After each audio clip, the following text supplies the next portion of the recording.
There you go. Hello everyone! May gala nga kami ngayon ng asawa ko pero hindi kami sabay umalis. Nauna nga siyang umalis dahil meron pa siyang medical examination. Yun yung yearly examination ng mga factory worker dito sa Taiwan. Sumunod na lang ako at doon kami magkikita sa Taoyuan train station. Ang akala ko, mauuna pa talaga ako na dadating sa kanya sa train station pero nauna pa pala siya kaya ayan namumuryot na siya. Nakabili na rin siya ng ticket namin papunta ng Banqiao. Ang akala ko talaga matagal pa yung medical niya kaya nagbagal-bagal pa ako kumilos. Kaya ayan, nauna pa siya kaya pagdating ko namumuryot na siya. So hindi ko na siya makausap. O dahil nga birthday niya, suyuin natin. Sayang naman tong gala namin kung hindi matuloy pag ako ang tinoyo.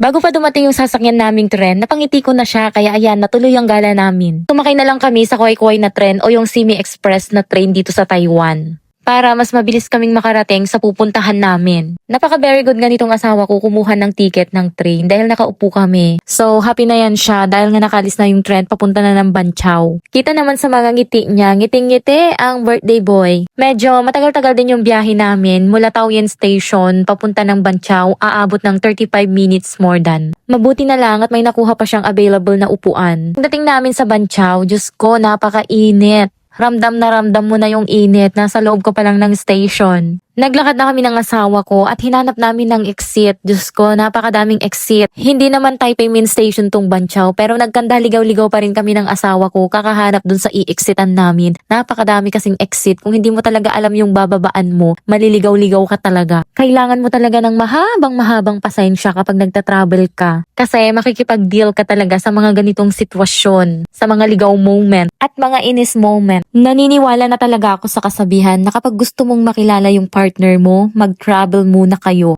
Diyan mo na talaga makikilala yung totoong ugali ng tao kung paano siya makipag-deal sa mga sitwasyon na hindi komportable. Katulad ng ganitong sitwasyon, yung nagkandaligaw-ligaw kami. Kailangan pa namin gumamit ng Google Maps para mahanap namin yung lugar, yung hotel na pupuntahan namin. 4 minutes away lang pala siya sa Banqiao Station pero kung saan-saan pa kami nag-exit kaya ayan natagalan kami. Kaya ayan nagkandaligaw-ligaw kami at napadami nga yung lakad namin. Kapag nandito ka talaga sa Taipei, Diyos ko, napakadaming lakaran. Mauubos talaga yung energy mo kakalakad. And finally, nakita na namin ang hotel. Napakaganda at napakalawak. Ang expensive tignan. Charot. Muntik na kaming malate sa check-in namin ng asawa ko. Buti na lang at umabot kami on time. Meron pala silang online check-in pero hindi namin alam. Late na namin nalaman nung mag-check out na kami. Naibigay na ang beep card kaya excited na kaming pumunta sa room namin. Anyways, yung floor ng room namin is nasa 25th floor. Grabe, napakaganda ng hotel. Hindi ko talaga maiwasang hindi ma-amaze, lalo na yung mga pailaw nila. And here's the elevator na masakit sa tainga dahil umuugong yung tainga ng asawa ko dahil medyo mataas na yung floor namin. And paglabas namin, the hotel hallway is giving. Sobrang ganda. Naka-carpet ang buong floor.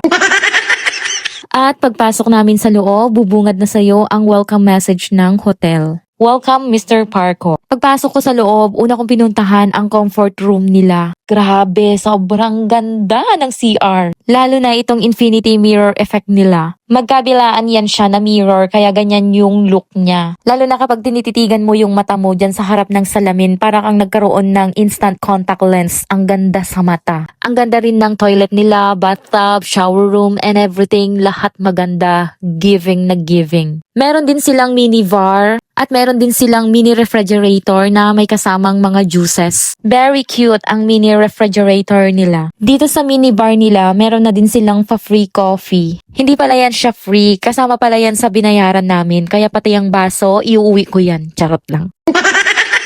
Meron din silang mini sala dito sa loob ng room kaya meron silang pasofa. Overall, napakaganda ng room. 100 over 1,000. Ganon ang rate. Lalo na itong bedroom nila. Itong bed nila sobrang lambot at meron pa silang isang TV dito. At overlooking din to siya. Mula dito sa room namin, matatanaw mo dito ang Taipei Gondola, yung cable car. Worth it. Sobrang ganda. Overall, 1,000 over 1,000 ang rate ko sa hotel na to. Hindi ka magsisisi kapag dito ka nag-book. Yun lang. Bye!